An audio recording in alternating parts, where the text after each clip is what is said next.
করলা পোড়ের জন্য কাঁকরোল আমি সিদ্ধ করে নিয়েছি। সিদ্ধ করে ছোট চামচ দিয়ে ভিতরের অংশগুলো বের করে নেব, আর এটা বাটির আকারে করে নেব যাতে এখানে পুর ভরাতে পারি। সিদ্ধ করে রাখা এগুলো ভাত কেরলার এই অংশগুলো সঙ্গে রসুন বাটা পেঁয়াজের সঙ্গে দিলে টেস্টটা খুব ভালো হয়। আমি ভাত কেরলার পুরের জন্য পেঁয়াজ রসুন আর কয়েকটা মরিচ পেস্ট করে নেব, মানে কুটনিতেই পেস্ট করে নেব। এগুলো পেস্ট করা হয়ে গেছে। আদা রসুন পেঁয়াজ মরিচ, এখন এই পুরগুলো ভিতরের দেব। পাল্প, এখন পাল্পগুলো কুটনি করে নিয়েছি,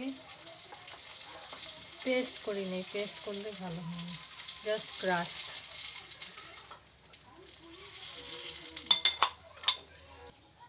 এখন কড়াইতে তেল দিয়ে অল্প করে, একদম সিম্পলভাবে বানাবো, বেশি মশলা না।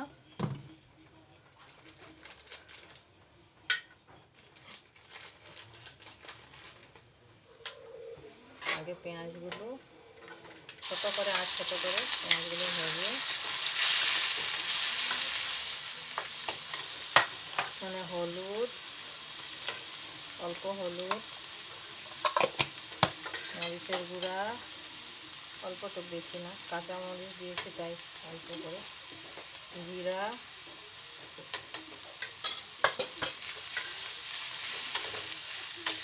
ভাজা ভাজা করে নেব। আমি সবসময় ছোট করেই বানাই, ছোট করে বানালে মশলা পুড়ে যায় না। আর এখন পাল্পগুলো পেস্ট করে রাখা ভাত কেরলার, আপনারা চাইলে কাজু কিশমিশ অ্যাড করতে পারেন। আমি শুধু কিশমিশ দেবো, কাজু দেবো না, কিন্তু গরমের মধ্যে কাজু দেওয়া যায় না, বেশি খাওয়াও ভালো না পেটের জন্য। তাই একদম সিম্পলভাবে, অন্য কোনো মশলা নাই, শুধু পেঁয়াজ বাটা রসুন কাঁচা লঙ্কা।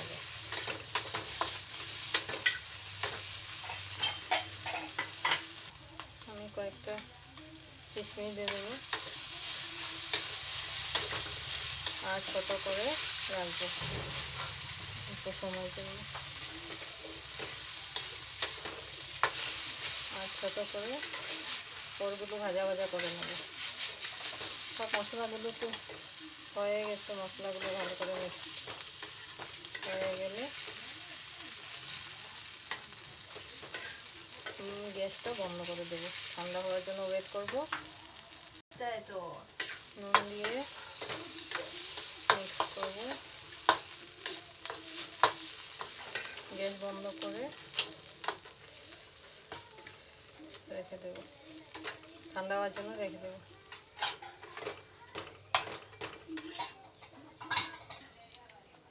ঠান্ডা হয়ে গেছে পুর, এখন আমি ভরে নেব সবগুলোতে একটা একটা করে।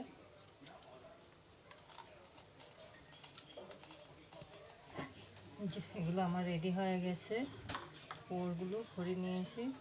আর আমার কাছে আজকে বেসন নেই, তাই আমি আটাগুলো এখানে লবণ মিক্স করে আটাতে এগুলো উপরে জাস্ট অল্প অল্প দিয়ে দেবো। এটা শর্টকাট ট্রিক, আপনাদের বাড়িতে যা থাকে তাই দিয়েই রান্নাবান্না কমপ্লিট করতে পারেন। যে বেসন থাকতেই লাগবে বা ডালের গুঁড়া থাকতেই লাগবে তাই না, আমার কাছে আটা আছে, আমি আটা দিয়ে ফিল করে দিই। আটাতে আপনি চাইলে এখানে মরিচ গুঁড়া হলুদ গুঁড়াও মিক্স করতে পারেন না, আমি শুধু লবণ গুঁড়া দিয়েছি, লবণ আর আটা। এখন আমি ভেজে নেব, আমি তেল দিয়ে দেবো আর ছোট করে রাখবো। আপনারা চাইলে কম তেলেও ভাজতে পারেন আর ডিপ তেলেও ভাজতে পারেন। এখন একটা একটা করে পুরো উল্টো করেই দিয়ে দেবো। পরে পিছনের সাইডটা হয়ে গেলে আমি উল্টো করে দেবো। এগুলো ঢেকে দেবো, ঢেকে ছোট ছোট করে বানাবো। এখন অল্প করে আমি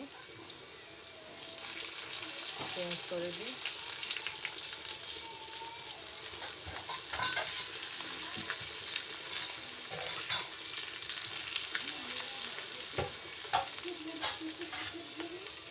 এগুলো অল্প করে গরম গরম ভাতের সঙ্গে খাওয়া যাবে। এগুলো ভাজা হয়ে গেছে, আমি সব নিয়ে নেব। গরম গরম ভাতের সঙ্গে খেতে ভালোই লাগে।